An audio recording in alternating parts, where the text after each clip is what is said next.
A couple of things about time. Time is life. If I ask you, how old are you? What I'm asking you is, what is your life? And you would say, my life is 80 years old, or 30 years old, or 15. Life is also stopped by time. When you die, time stops. In essence, death is life leaving time. And time is temporary, but life is eternal. We were put in time to live a portion of life. I thank God for time. Time is a relief. So God created time by literally designing the universe to keep time. Many scientists interpret the universe as a big clock, and they say that someone must have wound it up. They try to explain that there must have been a creator because the universe is running with such precision that the planets not only are revolving around stars, but they don't clash into each other. Someone seemed to have set this in motion, and God had designed all of that so that they can be measured for days and years. The books you read, I mean, I've seen people read them love novel books. A love novel book don't take you to your goals. You know, Sam kissed Susan, and they went for a cruise along the river. Listen, man, you broke. You need another book. You got to revalue your time. Change your library. Go dump some books when you go home tonight. And buy all of my books. People spend all kind of money on magazines, and you still got a problem. And you must develop a sense of significance in your life. Discover that you are important to the human race. You are important to the world. You are important to your universe. So if you keep attracting a gang of people around you at work, everybody want to bring gossip to you, you know, cackling, you are in bad company. You can become a victim of time. Write this down, please. You can never stop time. You can also never control it. You can't resist it. You can't never compromise with time. You can never slow time down. You can never speed up time. Until death, you are stuck in time. You are victims. And therefore, all you have to do to make time your friend is to manage it. He said, okay, the average age of a human, God says, will be between 70 and 80. Okay, so if you're 30, guess how much you got left? Do with that. If you're 40, how many you got left? 30. And so Ephesians 5 says, wherefore, stay awake. Awake thou who sleepest, and arise from the dead. Even Christ himself wants to shine upon you. Verse 15. Look therefore carefully at how you walk, not as unwise, but as what? Wise. And then he says what? Redeem the time, because the days are full of evil. Redeem the time. I was doing this with my life for the last 40 years, maximizing every minute of my life. I started when I was a teenager. When my friends were playing marbles, I was reading the Bible.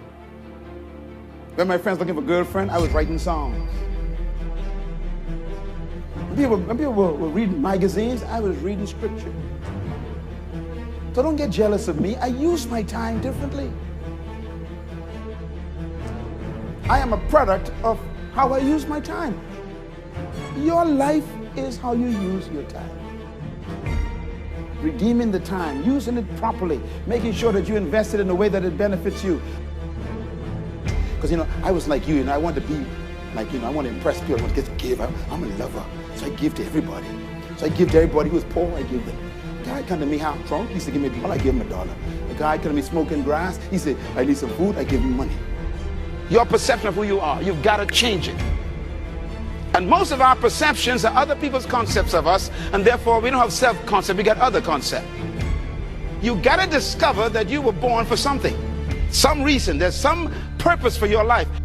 That's the way life is. You are no different from a seed. If you don't discover that, you'll always have a job, and we'll bury you in an average grave with an average tombstone. Deep inside of you is a person no one knows yet. Guess what I had to do at age 25 in order to change my own future? I had to change my mind. I had to change my thinking. I had to change my philosophy. I was messed up on what was causing my problem. And once I got that straightened out, that all the stuff I blamed, the government and taxes and the marketplace and the economy, and things cost too much, negative relatives, cynical neighbors. Once I got rid of that and started going for where the real problem was, which was me, I'm telling you, my life exploded into change. My bank account changed immediately. My income changed immediately. My whole life took on a whole new look and color immediately. And the early results I got from making these philosophical changes tasted so good, I've never stopped the process from that day until this. Now's the chance to change, process all this information. And if you will change, everything will change for you. Your bank account will change, your income will change, your future will change, the ability to acquire your dreams will change. It'll all change if you will change. And have a chance to transform your life, change your life, set your goals, and see what you can accomplish. And now let's go through the scenario of the seasons. Life and business is like the seasons. Let's cover them. Here's number one, major lesson in life to learn. Learn how to handle the winters. Don't join an easy crowd. You won't grow. Go where the expectations are high. Go where the demands are high. Go where the pressure's on to perform, to grow, to change, to develop, to read, to study, to develop skills. I belong to a small group. We do business around the world. You cannot believe the expectations at that level. I look back on all the things in my life that I thought, that should have been a failure, that should have been a failure, that should have been. But when I really analyzed it, I realized those were teaching moments, those were molding moments, those were moving moments.